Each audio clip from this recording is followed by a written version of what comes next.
所有的大模型，比如说 ChatGPT、豆包、DeepSeek、Llama、Cloud、Gemini 等，都是用这样文字接龙的方式生成一段段流畅的文字，拨开世间万象，解密背后真实。大家好，我是野生 AI 产品。我们先来分别了解一下文字、语音、图像这些不同的模态它的生成原理，然后再进一步看一下它们是如何融合在一起的。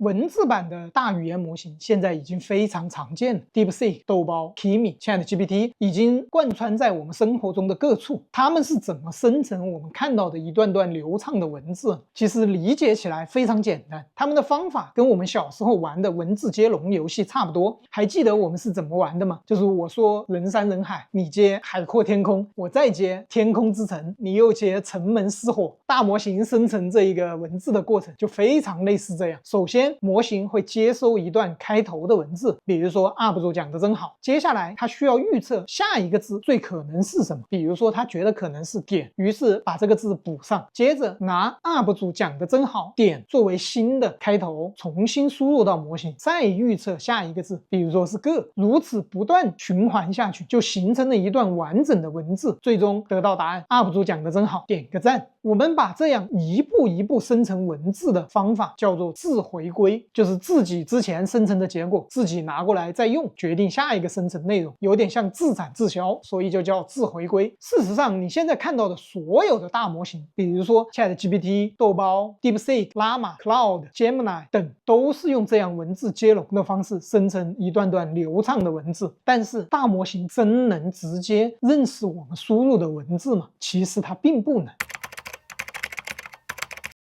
大模型的本质实质上是计算机中的程序。我们知道计算机只能懂数字0和1，因此所有文字输入都必须先变成数字，计算机才能理解。怎么将文字变成数字呢？听起来很难，但其实我们每天都在做这个事情。键盘打字就是。当我们敲击键盘，在手机上输入一段文字时，输入的就是文字。而手机和电脑一样，都是芯片，只能看懂数字的。我们输入的文字会通过 ASCII 编码转换成数字，比如你敲击键盘输入的是字母 A， 电脑并不能直接识别 A， 而是通过 ASCII 编码把它变成数字97，再输入给电脑。点击句号，电脑收到的其实是数字46，这样就用数字来表示了键盘上的不同按键。电脑收到数字后，查下 ASCII 表就知道具体是哪一个按键了。ASCII 表就相当于一本电脑用的字典，收到数字后查字典就知道数字对应的文字，文字对应的数字。类似的，大模型也有一本自己的字典，我们叫做词汇表 vocabulary。 模型输入输出的文字都在这个字典里面，能找到对应的数字，这样大模型就可以用数字来处理文字了。输入的时候收到数字，输出时也是输出数字，通过查这个词汇表就知道这些数字对应的是哪一个字。但日常中我们经常听到 token 这个词，它和字是什么关系呢？